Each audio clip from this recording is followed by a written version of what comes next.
Bonjour, alors aujourd'hui je voudrais collaborer dans un sujet qui m'est cher, celui de l'inconscient. Vous savez qu'en psychologie fondamentale, il y a deux concepts qu'on ne peut pas ignorer et sans lesquels on ne peut pas vraiment comprendre la psychologie. C'est le concept d'inconscient précisément et celui de pulsion. Et dans la notion d'inconscient, je voudrais que l'on précise une notion vaguement abordée dans une autre chronique. C'est celle de traumatisme inconscient par voie directe et de traumatisme inconscient par voie indirecte. Alors n'ayez pas peur des termes. Vous allez voir que tout ça s'explique très simplement.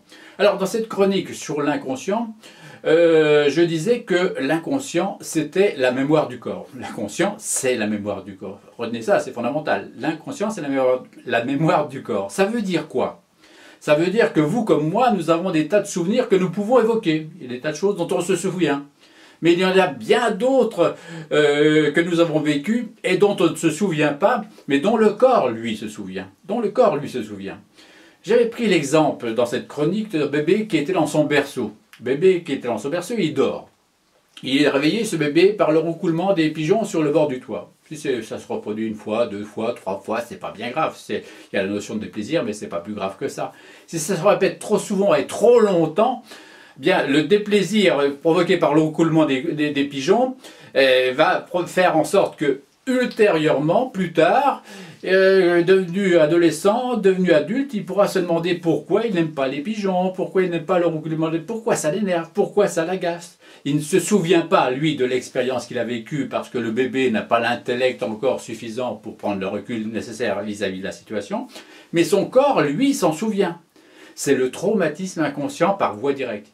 La notion de déplaisir est liée à l'audition du roucoulement des pigeons. Très bien. Mais il y a l'inconscient, le traumatisme inconscient par voie indirecte, qui est beaucoup plus pervers. C'est-à-dire que les cinq sens du bébé fonctionnent. Et le déplaisir répété du roucoulement des pigeons peut être associé à la vision qu'il a à ce moment-là de la couleur jaune du mur qu'il peut avoir en face de lui. Et il pourra par la suite aussi se demander pourquoi il n'aime pas la couleur jaune. Simplement, de façon indirecte, la couleur jaune est associée au déplaisir. Ça peut être aussi l'olfaction, le toucher, la gustation. Là, c'est le traumatisme inconscient par voie indirecte. On voit bien que c'est très compliqué. Quelquefois, le traumatisme par voie directe, on peut éventuellement encore retrouver sa trace. C'est pas toujours évident. Je vous dis, c'est le corps lui s'en souvient, mais l'intellect, pas du tout.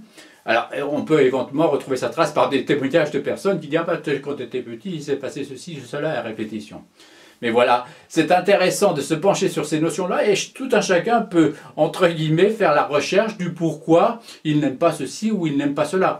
Ou au contraire, pourquoi il aime ceci ou il aime cela. Parce que si l'inconscient fonctionne avec des notions de déplaisir à répétition, ça fonctionne aussi dans le sens inverse. Et heureusement, il y a des notions de plaisir à répétition.